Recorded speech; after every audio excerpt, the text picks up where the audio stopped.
Neste vídeo eu quero compartilhar com você o tema Conhecendo a vontade de Deus para o ser humano. Você já se perguntou, como acho que muitas pessoas, por que eu nasci? Para onde nós vamos depois da morte? Por que sofremos? Por que existe a morte? Essas são perguntas existenciais. E a Bíblia, que contém a palavra de Deus, ela fala sobre isso. Ela mostra a vontade de Deus para a raça humana, para o ser humano. A Bíblia fala do propósito eterno de Deus. Eu quero que, em nome de Jesus, através desse vídeo, o Senhor fale com você. Então, nós vamos dividir esse vídeo por tópicos, para que fique mais didático e mais fácil de ser compreendido. O primeiro tópico fala do propósito eterno de Deus. Deus é eterno e Ele tem um propósito também que é eterno. Ele nos criou com um propósito de formar para si uma família, de ter para si filhos, a sua imagem e semelhança. O texto de Efésios 1, de 3 a 5, diz o seguinte: Bendito seja o Deus e Pai de nosso Senhor Jesus Cristo, que nos abençoou com todas as bênçãos espirituais nas regiões celestiais em Cristo. Porque Deus nos escolheu nele antes da criação do mundo, para sermos santos e irrepreensíveis em sua presença. Em amor nos predestinou para sermos adotados como filhos, por meio de Jesus Cristo, conforme o bom propósito da sua vontade. O texto diz que antes da criação do mundo, o Senhor já tinha um plano, um propósito para nós, de sermos santos e irrepreensíveis diante dele em amor. E isso através do seu Filho Jesus, que é o padrão, que é o modelo, que era unigênito, o único filho, e agora é o primogênito, é o primeiro entre muitos irmãos, para formar essa família que está sendo formada. Em Romanos 8, 29 também diz: Pois aqueles que de antemão conheceu, também os predestinou para serem conformes à imagem do seu Filho, a fim de que ele seja o primogênito entre muitos irmãos. Predestinar é dar um pré-destino, estabelecer um destino. E esse destino Deus pré-estabeleceu para nós, para sermos a imagem de Jesus. Ele é o ponto central do propósito eterno de Deus. O próximo tópico, que é linkado ao tópico propósito, é a criação. A criação, ela aponta para o propósito, é a realização desse propósito eterno. Ele nos criou, Deus nos criou, porque Ele queria ter filhos à sua imagem, à sua semelhança, à sua natureza, à sua vida. Uma família de muitos filhos que expressasse na terra a sua glória e a sua autoridade. A criação, ela mostra o cumprimento desse propósito. Em Gênesis 1, 26 a 28 diz o seguinte: Então disse Deus: Façamos o homem à nossa imagem, conforme a nossa semelhança. Domine ele sobre os peixes do mar, sobre as aves do céu, sobre os grandes animais de toda a terra e sobre todos os pequenos animais que se movem rente ao chão. Criou Deus o homem à sua imagem. A imagem de Deus o criou. O homem e mulher os criou. Deus os abençoou e lhes disse: Sejam férteis e multipliquem-se. Encham e subjuguem a terra. Dominem sobre os peixes do mar, sobre as aves do céu, sobre todos os animais que se movem sobre a terra. Deus criou o homem e a mulher à sua imagem e semelhança e deu ordens claras para eles. Multiplique-se, dominem sobre a criação, sujeitem todas as coisas. Então, a criação é o cumprimento desse propósito de encher a terra da glória de Deus através dos seus filhos. O próximo tópico agora, ele fala da queda deste homem. Depois do propósito da criação, nós vamos falar sobre a queda. Infelizmente, este homem criado à imagem e semelhança de Deus, ele rejeitou o governo, a comunhão com esse Deus maravilhoso. E decidiu viver de forma independente desse Deus, tornando-se agora inútil para esse propósito. O texto de Gênesis 3, de 1 a 7 diz o seguinte: Ora, a serpente era o mais astuto de todos os animais selvagens que o Senhor Deus tinha feito. E ela perguntou à mulher: Foi isso mesmo que Deus disse? Não comam de nenhum fruto das árvores do jardim? Respondeu a mulher à serpente: Podemos comer do fruto das árvores do jardim. Mas Deus disse: Não comam do fruto da árvore que está no meio do jardim, nem toquem nela, do contrário vocês morrerão. Disse a serpente à mulher: Certamente não morrerão. Deus sabe que, no dia em que dele comerem, seus olhos se abrirão e vocês, como Deus, serão conhecedores do bem e do mal. Quando a mulher viu que a árvore parecia agradável ao paladar, era atraente aos olhos e, além disso, desejável para dela se obter discernimento, tomou do seu fruto, comeu e a deu ao seu marido, que comeu também. Os olhos dos dois se abriram e perceberam que estavam nus. Então juntaram folhas de figueira para cobrir-se. O texto que acabamos de ler diz que a serpente era astuta. E com a sua astúcia, seu engano, ela conseguiu enganar Eva, consequentemente que enganou seu marido, e ambos desobedeceram às ordens de Deus. Nisso o pecado entrou na humanidade. E se não bastasse isso, a palavra também diz que todos os descendentes de Adão e Eva nasceram com o pecado, inclusive nós. Nós já nascemos com essa herança, infelizmente maldita. Romanos 3,12 fala: Todos se desviaram, tornaram-se juntamente inúteis. Não há ninguém que faça o bem, não há nenhum sequer. Em Adão, todos nós nos desviamos de Deus. Em Adão, todos que nasceram até hoje e que vão nascer, todos nos tornamos inúteis para Deus e para o seu propósito. Romanos 3,23 fala também: Pois todos pecaram, estão destituídos da glória de Deus. Aquela glória que Deus tem, que repartiu ali na criação do homem e da mulher, com esse homem e com essa mulher. Todos nós perdemos por causa do pecado. Romanos 5,12 também fala: Portanto, da mesma maneira como o pecado entrou no mundo por um homem, e pelo pecado a morte, assim também a morte veio a todos os homens, porque todos pecaram. Com o pecado entrou a morte, separação de Deus, e por consequência também a morte física. E com o pecado, a morte passou também a todos os descendentes de Adão. Por isso que todos nós morremos, adoecemos. Por isso que todos nós nascemos sem a consciência de quem é esse Deus. Por causa disso, nós vamos para o próximo tópico, que nós vamos chamar da situação do homem. Qual foi a situação desse homem depois da queda? Como consequência do pecado, o homem está morto espiritualmente e separado de Deus. Nós nascemos mortos já para Deus. Nós nascemos sem a consciência e sem conhecer esse Deus. E por consequência desse pecado, dessa morte, nós também estamos separados de Deus. Nós não temos comunhão, relacionamento com esse Deus.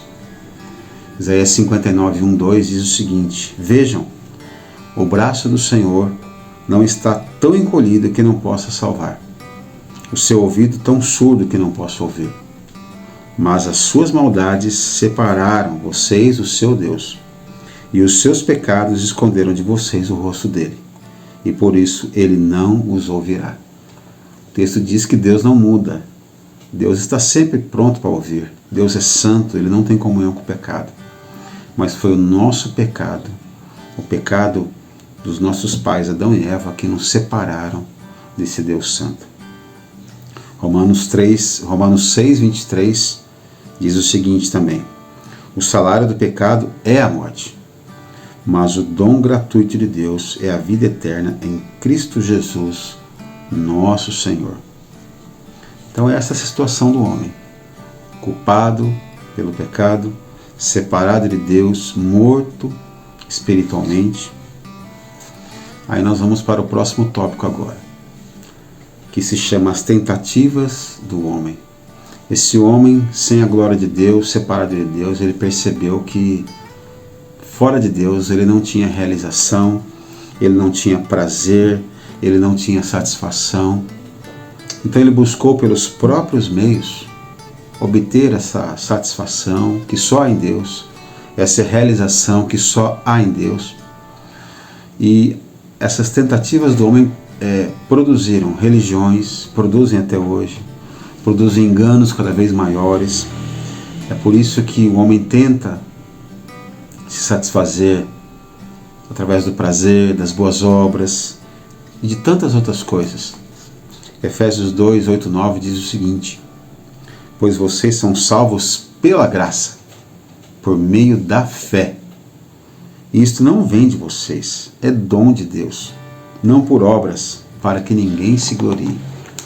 O ser humano está sempre se gloriando das suas boas obras, sempre se gabando, sempre procurando mostrar, mas acabamos de ler que isso não nos salva, não nos torna aceitos diante de Deus.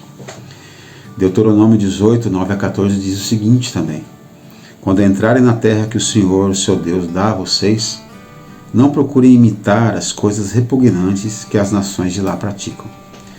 Não permitam que se ache alguém no meio de vocês que queime em sacrifício o seu filho ou a sua filha, que pratique adivinhação, ou se dedique à magia, ou façam presságios, ou pratique feitiçaria, ou faça encantamentos, que seja médium, consulte os espíritos ou consulte os mortos. O Senhor tem repugnância por quem pratica essas coisas. E é por causa dessas abominações que o Senhor, o seu Deus, vai expulsar aquelas nações da presença de vocês. Permaneçam inculpáveis perante o Senhor, o seu Deus. As nações que vocês vão expulsar dão ouvidos aos que praticam magia e adivinhação. Mas a vocês, o Senhor, o seu Deus, não permitiu tais práticas. Esse é um texto, é uma orientação de Deus ao povo de Israel.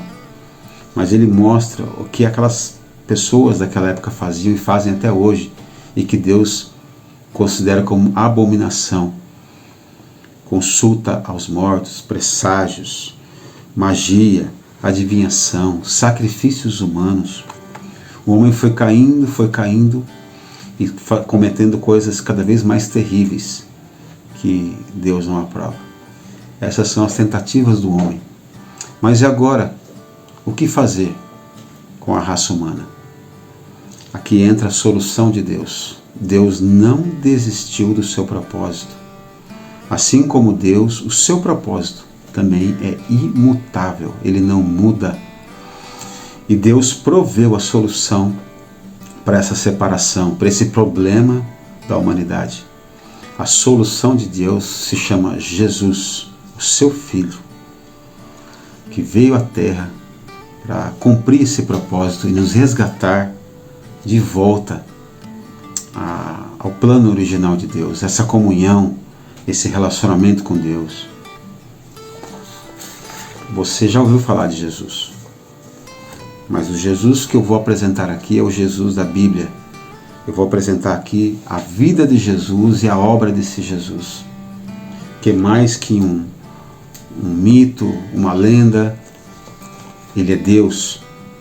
E através desses pontos você vai perceber que Ele é Deus, que Ele tornou-se homem, que Ele viveu uma vida santa, Ele fez uma obra tremenda, Ele morreu pelos nossos pecados para satisfazer a justiça de Deus, mas Ele não ficou morto, Ele ressuscitou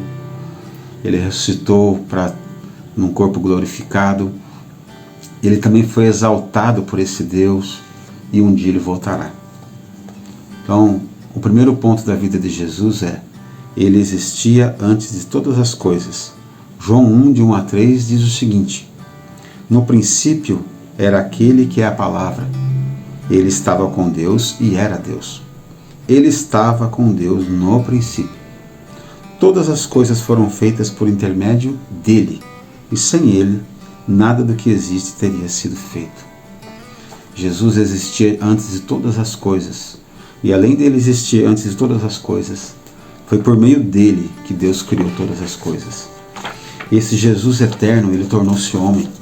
Filipenses 2, de 5 a 8 diz o seguinte: seja a atitude de vocês a mesma de Cristo Jesus, que, embora sendo Deus, não considerou que o ser igual a Deus era algo a que devia pegar-se, mas esvaziou-se a si mesmo, vindo a ser servo, tornando-se semelhante aos homens.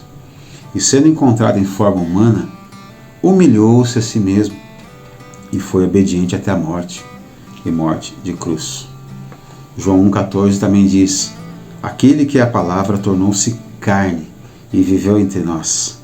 Vimos a sua glória, glória como do unigênito vindo do Pai, cheio de graça e de verdade. Jesus, ele é eterno, e para ser a solução de Deus, ele se tornou um de nós. E como um de nós, como um homem, a sua vida foi perfeita e irrepreensível. 1 Pedro 2,22 fala o seguinte: ele não cometeu pecado algum, e nenhum engano foi encontrado em sua boca. Mesmo como homem, mesmo se esvaziando da glória que ele tinha com o Pai, ele não cometeu pecado. Jesus foi perfeito como homem. E como homem também a sua obra foi tremenda e grandiosa. Atos 10:38 diz o seguinte: como Deus ungiu a Jesus de Nazaré com o Espírito Santo e poder, e como ele andou por toda parte fazendo bem e curando todos os oprimidos pelo diabo, porque Deus estava com ele. Como homem, capacitado por Deus, ungido pelo Espírito Santo, ele fez uma obra tremenda e grandiosa. Ele curou enfermos, ele expulsou demônios, ele libertou cativos, ele purificou leprosos. E mais que isso, essa grande obra que ele fez apontava para a maior das obras. Ele morreu pelos nossos pecados. 2 Coríntios 5:21 diz o seguinte: Deus tornou pecado por nós aquele que não tinha pecado, para que nele nos tornássemos justiça de Deus. Isaías 53, 5 e 6 diz o seguinte também: mas ele foi traspassado por causa das nossas transgressões, foi esmagado por causa das nossas iniquidades. O castigo que nos trouxe a paz estava sobre ele, e pelas suas feridas fomos curados. Todos nós, como ovelhas, nos desviamos. Cada um de nós se voltou para o seu próprio caminho. E o Senhor fez cair sobre ele a iniquidade de todos nós. Jesus morreu pelos nossos pecados. Jesus morreu pagando o preço que nós tínhamos. O preço de uma dívida impagável. Jesus pagou por nós. Mas ele não permaneceu morto. A Bíblia fala que ele ressuscitou e ele está vivo para sempre.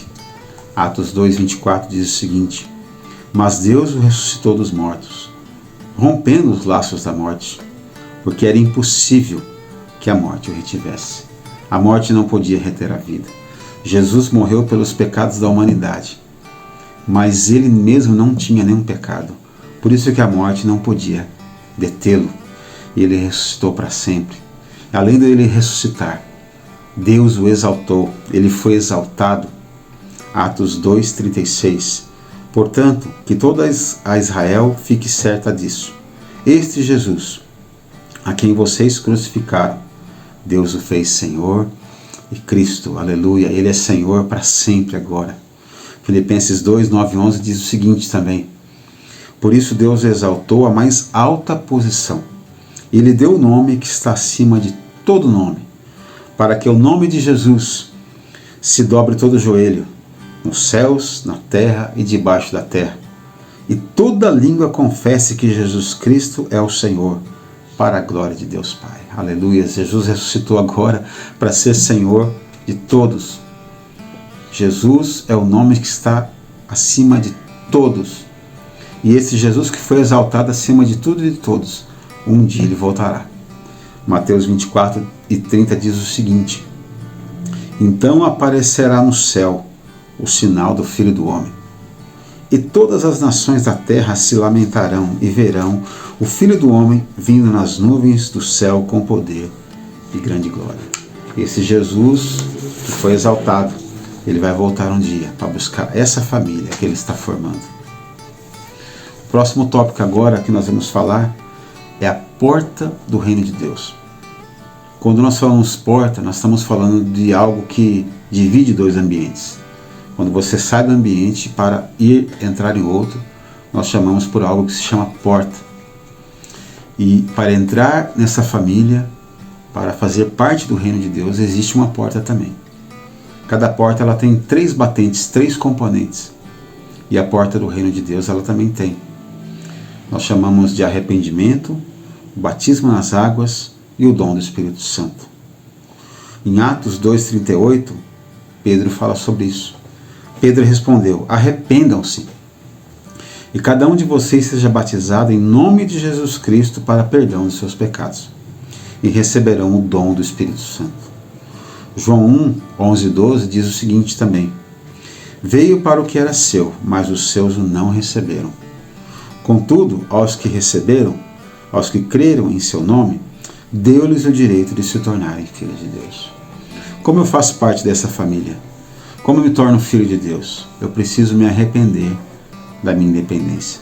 Como nós dissemos lá no início, o homem escolheu se tornar independente de Deus.